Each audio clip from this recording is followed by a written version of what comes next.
Welcome students. So we have seen till now how prevention of absorption of poison can be done, that is from the with the help of gut decontamination. Now let us see how we can accelerate the elimination of poison. So how can we accelerate the elimination? Firstly, there are some requirements that are to be met, that is the poison should be in high concentration in the plasma than in the rest of the body. That is, it is should be having small volume of distribution.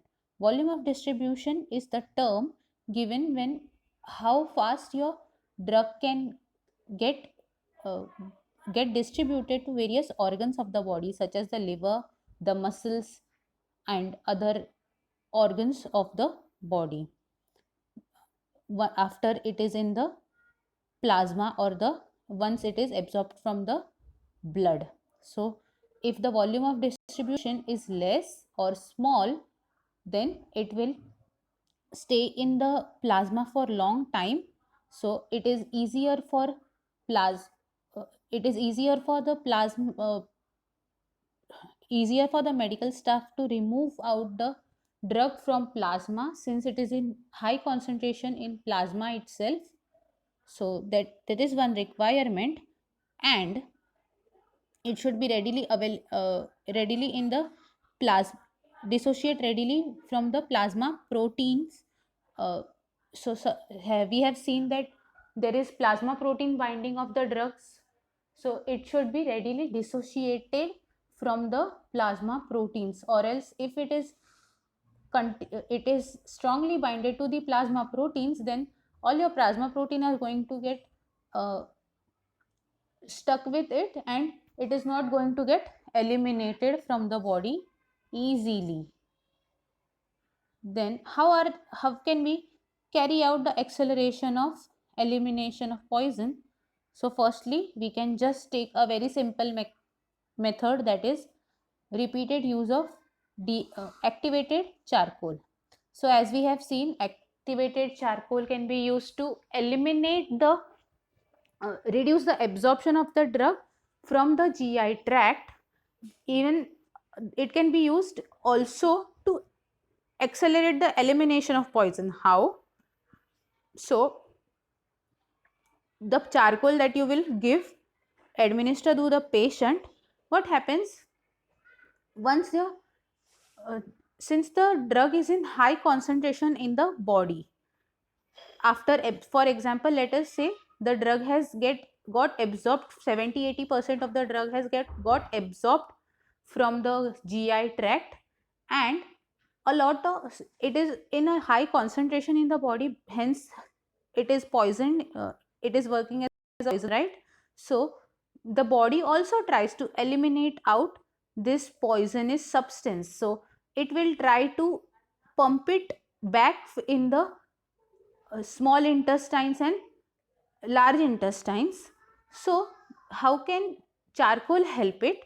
So the activated charcoal can uh, bind to the substance which has been pumped back into the small intestine and large intestine.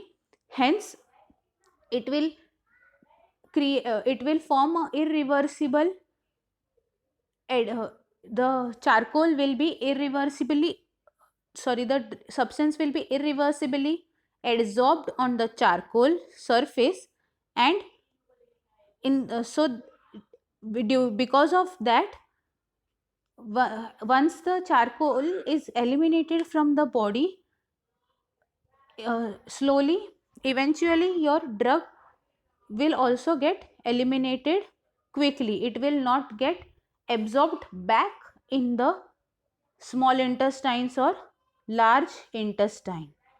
So this is useful when the overdose of drugs such as carbamazepine, dapsone, phenobarbital, quinine, salicylate and theophylline has occurred. So 50 gram of charcoal can be given to the patient every 4 hours. Then the next step can be alteration of the urine pH and diuresis. So this can be useful when the drug is in uh, is a is a bit of acidic or it is a weak acid. So if you have altered the pH, uh, then you will uh, then you will pH of the urine will get increased, it will get alkalinized.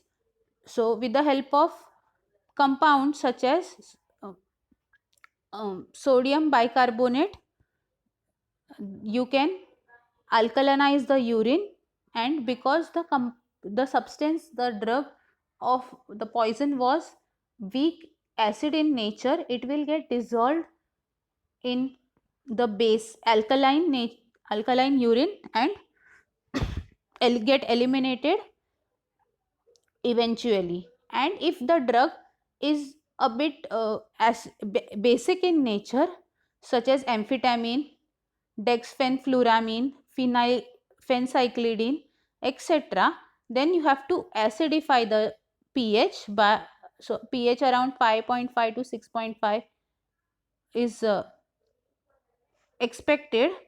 And to alkalinize, acidify the urine, arginine hydrochloride or uh, arginine hydrochloride and ammonium chloride has to be given to the patient. Then the next method is hemodialysis. Hemodialysis is the similar to a dialysis, kidney dialysis procedure. So there is a semi-permeable membrane that is going to clear out the drug molecule from your blood. So it can be done when the poison is things like isopropanol, lithium, methanol, ethylene glycol, and also ethanol. The next process is hemofiltration. Hemofiltration is externally gaseous exchange is done externally to the patient. So hemofiltration can be used for drugs such as phenobarbital, and apart from that, activated charcoal can be used. So phenobarbital, that is a barbiturate. Barbiturates are a class of drugs which are used in CNS, which are used for CNS, that is the central nervous system. Then ethyl chlorovinol, glutathione and meprobamate, methaqualone, theophylline, trichloroethanol derivatives. For these things, hemofiltration can be used. The next method is peritoneal dialysis. So it is a bit different from the kidney dialysis that is done. So peritoneal dialysis is all used for methanol and lithium poisoning. Then we come to next way of reducing the effect of poison, that is using specific antidotes. What are antidotes? Antidotes are the chemicals which can be working in the opposite way to a specific substance. So let us see them, how antidotes are working. So first antidote is a simple antidote, that is chelators or the chelating agents. For example, chelating agents such as desferoxamine. Then there are some other chelating agents such as British anti-leviside, that is short formed as BAL. There are different chelating agents which will be used for heavy metal poisoning. Desferoxamine is used for iron poisoning. So according to the according to the metal, heavy metal poisoning, if it is a mercury, then there would be other chelating agent, mercury and arsenic. We will use other chelating agent apart from the despiroxamine. Despiroxamine is especially for the iron poisoning. Then chemical binding or precipitation, this is also a method. So for it can be used when there is fluoride poisoning. So when fluoride poisoning occurs, calcium gluconate is given to the patient. So what will happen is, when calcium gluconate goes into the patient's blood, the calcium gluconate will get dissociated into calcium ion and gluconate ion. So gluconate will come and bind to the fluoride in the blood and eliminate the fluoride from the system. Or chemical binding can be done with specific antibodies. So this is specially done for this drug that is known as digoxin. Digoxin is a naturally occurring alkaloid. So this digoxin is a cardiac glycoside and it is a very potent drug. If a small quantity is required to give the desired effect, if it is taken in large quantity, even small increase in the quantity occurs, then it can be fatal to the patient. So to cure that, digoxin specific antibodies were created, and these can be given when there is digoxin toxicity. Then the next antidote is working on the principle of agonism. So if the poison was an antagonist to a specific receptor, then if we give a agonist, then what will happen is the agonist will go and sit at the receptor site, and it will not allow the antagonist, that is the poison, to come and bind to that particular place, and hence the antagonist will not show, that is the poison will not show its effect. For example, when there is poisoning of drugs which are beta adrenoreceptor antagonist, in that case isoprenaline is a drug that is given. This isoprenaline is a agonist for beta adrenoreceptor. So isoprenaline will go and sit and bind to the beta adrenoreceptor.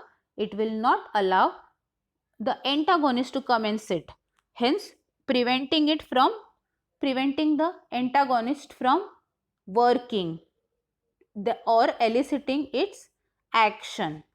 The next method, this was about direct agonism, or we can also give indirect agonism. For example, in the same type of receptor, that is the beta adrenoreceptor, when there is poisoning of beta adrenoreceptor antagonist, means the poison is the beta adrenoreceptor poison. They can also give glucagon. Glucagon will act as indirect agonist to the beta adrenoreceptor and hence prevent the antagonist from eliciting its action. Then the next method can be the similar way. If we can give a agonist when there is poisoning of the antagonist, in the similar way, if there is poisoning by a agonist, we can also give a antagonist. So in this case, organophosphates are specially present in pesticides compounds. These are agonist to some of the receptors. So atropine is given in case of organophosphate which are agonist antagonist. So atropine will come and sit at the receptor site and it will not allow organophosphates to come and bind to receptor and show its action. Then the next method is replenish the depleted natural or the protective compound. So let's take the example of paracetamol. Whenever there is paracetamol poisoning, then excessive amount of paracetamol, our bodies can only tolerate 2 grams of paracetamol maximum, that is 2 grams of paracetamol in one day. In 24 hours the body can only tolerate 2 grams of paracetamol, not more than that. So even though paracetamol is quite a safe drug, even if we are taking paracetamol tablet which is around 500 mg tablet, it should not be taken more than 4 tablets in one day, or else the liver will not be able to eliminate it and it can cause paracetamol poisoning. So to eliminate paracetamol, one of the very important compound is N-acetylcysteine. N-acetylcysteine is a molecule which works like an antioxidant in the body, and also it is widely used by the body when there is drug poisoning or elimination of any drugs. N-acetylcysteine has to come and eliminate the drug from the body. Hence, when you have a large dose of paracetamol in the body, N-acetylcysteine would be getting depleted. So if you want to replenish the N-acetylcysteine, you can you can speed up the elimination of paracetamol. Hence N-acetylcysteine would be given to the patients who are suffering from paracetamol poisoning. Or else you can also bypass the block metabolism. What do you mean by block metabolism? Block metabolism means there is one enzyme which works as a rate limiting step in the body in a specific elimination of elimination of a specific poison. So if you accelerate the step, that is the rate limiting step, then it is easier for body to eliminate out, that is the block metabolism can be unblocked. For example, methotrexate poisoning can be cured by using folinic acid.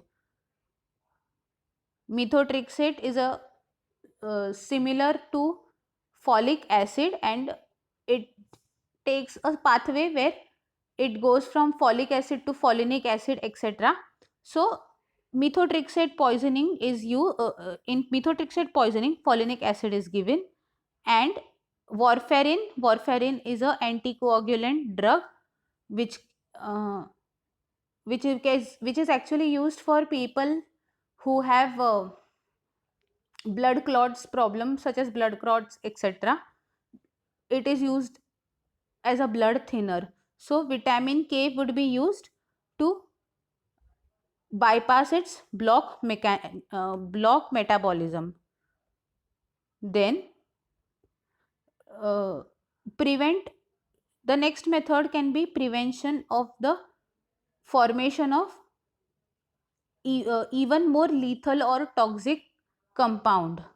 So in case of methanol in case of methanol poisoning, the specific enzyme, that is aldolase enzyme, which converts methanol to methanal. Methanal is even more toxic than methanol in the body. So this aldolase enzyme, instead of giving methanol to aldolase, ethanol is given in treatment of methanol. So what happens? Instead of methanol converting to formaldehyde, that is methanal, ethanol gets converted to acetaldehyde, which is not so toxic in the body, and it will get removed out. and methanol is already getting eliminated by from the body with the help of kidneys. So in methanol poisoning, ethanol is used to which can replace methanol when there is uh, uh, when it comes in contact with the enzyme aldolase, which converts methanol to methanol to formaldehyde. Hence we prevent formation of formaldehyde, rather we start form rather we give ethanol, which is going to uh, which is going to get converted to acetaldehyde, which is less toxic to the body, and all of these compounds will be eventually get eliminated from the body with the help of kidney. So the next method is using protective action on target enzyme. So this can be used when you know the enzyme, specific enzyme where the drug is going to come and bind. So for example, choline esterase. There are choline, if there is there is poisoning of choline esterase drug, then we can give pralidoxime. This pralidoxime is actually a competitive agonist of choline esterase and antagonist. So this will come and protect the choline esterase, and hence your poisoning would the poison will not be able to elicit its action. So we will see about the next topics in the upcoming videos.